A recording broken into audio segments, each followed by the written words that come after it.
Every morning the maple leaves. Every morning another chapter where the hero shifts from one foot to the other. Every morning the same big and little words, all spelling out desire, all spelling out, you will be alone always and then you will die. So maybe I want to give you something more than a catalog of non-definitive acts, something other than desperation. Dear so-and-so, I'm sorry I couldn't come to your party. Dear so-and-so, I'm sorry I came to your party and seduced you, and left you bruised and ruined, you sad, poor thing. You want a better story? Who wouldn't? A forest, then, beautiful trees, and a lady singing, love on the water, love underwater, love, and so on. What a sweet lady. Sing, lady, sing. Of course she wakes the dragon. Love always wakes the dragon, and suddenly flames everywhere. I can tell you already you think I'm the dragon. That would be so like me, but I'm not. I'm not the dragon. I'm not the princess either. Who am I? I'm just a writer. I write things down. I walk through your dreams and invent the future. Sure, I sink the boat of love, but that comes later. And yes, I swallow glass, but that comes later. And the part where I push you flush against the wall, and every part of your body rubs against the bricks, shut up. I'm getting to it. For a while I thought I was a dragon. I guess I can tell you that now.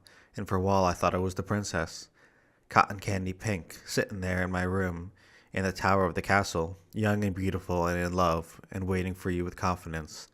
But the princess looks into her mirror and only sees the princess, while I'm out here, slogging through the mud, breathing fire, and getting stabbed to death. Okay, so I'm the dragon. Big deal. You still get to be the hero. You get magic gloves, a fish that talks. You get eyes like flashlights. What more do you want? I make you pancakes, I take you hunting, I talk to you as if you were really there. Are you there, sweetheart? Do you know me? Is this a metaphor, love? Let me do it right for once. For the record, let me make a thing of cream and stars that becomes, the story. Simply heaven. Inside your head, you hear a phone ringing, and when you open your eyes, only a clearing with dear in it. Hello, dear. Inside your head, the sound of glass, a car crashing sound, as the trucks roll over and explode in slow motion. Hello, darling. Sorry about that. Sorry about the bony elbows. Sorry we lived here. Sorry about the scene at the bottom of the stairwell, and how I ruined everything by saying it out loud. Especially that, but I shouldn't have known. You see, I take the parts that I remember and stitch them back together, to make a creature that will do what I say, or love me back. I'm not really sure why I'd do it, but in this version you are not feeding yourself to the bad man, against a black sky prickled with small lights. I take it back. The wooden halls, like caskets. These terms from the lower depths, I take them back. Here is the repeated image of the lover destroyed, crossed out, clumsy hands in a dark room, crossed out. There is something underneath the floorboards, crossed out, and here is the tabernacle, reconstructed. Here is the part where everyone was happy all the time, and we're all forgiven, even though we didn't deserve it. Inside your head, you hear a phone ringing, and when you open your eyes, you're washing up in a stranger's bathroom, standing by the window in a yellow towel, only 20 minutes away from the dirtiest thing you know. All the rooms of the castle except this one, says someone, and suddenly darkness. Suddenly only darkness. In the living room, in the broken yard, in the back of the car as the lights go by, in the airport bathrooms gurgle and flush, bathed in a pharmacy of unnatural light. My hands looking weird, my face weird, my feet too far away, and then the airplane, the window seat over the wing with a view of the wing and a little full bag of peanuts. I arrived in the city and you met me at the station, smiling in a way. That made me frightened. Down the alley, around the arcade, up the stairs of the building, to the little room with the broken faucets, your drawlings, and all your things. I looked out the window and said, this doesn't look that much different from home, because it didn't. But then I noticed the black sky and all those lights. We walked through the house to the elevated train, all those buildings, all that glass and shiny, beautiful mechanical wind. We were inside the train when I started to cry. You were crying too, smiling and crying in a way that made me even more hysterical.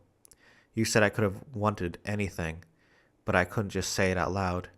Actually, you said, love, for you, is larger than the usual romantic love. It's like a religion. It's terrifying. No one will ever want to sleep with you. Okay, if you're so great, you do it. Here's the pencil, make it work. If the window is on your right, you are in your own bed. If the window is over your heart and is painted shut, then we are breathing river water. Build me a city and call it Jerusalem. Build me another and call it Jerusalem. We have come back from Jerusalem where we found not what we sought, so do it over. Give me another version. A different room, another hallway, the kitchen painted over and over, another bowl of soup. The entire history of human desire takes about 70 minutes to tell. Unfortunately, we don't have that kind of time. Forget the dragon. Leave the gun on the table. This has nothing to do with happiness. Let's jump ahead to the moment of epiphany, in gold light, as the camera pans to where the action is. Lakeside and backlit, and it falls into frame, close enough to see the blue rings of eyes as I say something ugly. I never liked that ending either. More love streaming out the wrong way, and I don't want to be the kind that says the wrong thing. But it doesn't work. These erasers, this constant refolding of the pleats. There were some nice parts, sure, all lemon drop and melon ball, laughing in silk pajamas and the grains of sugar on the toast. Love or whatever, take a number. I'm sorry it's such a lousy story. Dear Forgiveness, you know that recently we have had our difficulties and there are many things I want to ask you. I tried that one time, high school, second lunch, and then again, years later, in the chlorinated pool. I am still talking to you about help. I still do not have these luxuries. I've told you where I'm coming from, so put it together.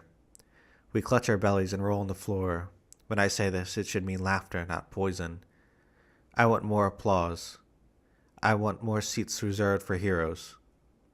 Dear Forgiveness, I saved a plate for you. Quit milling around the yard and come inside.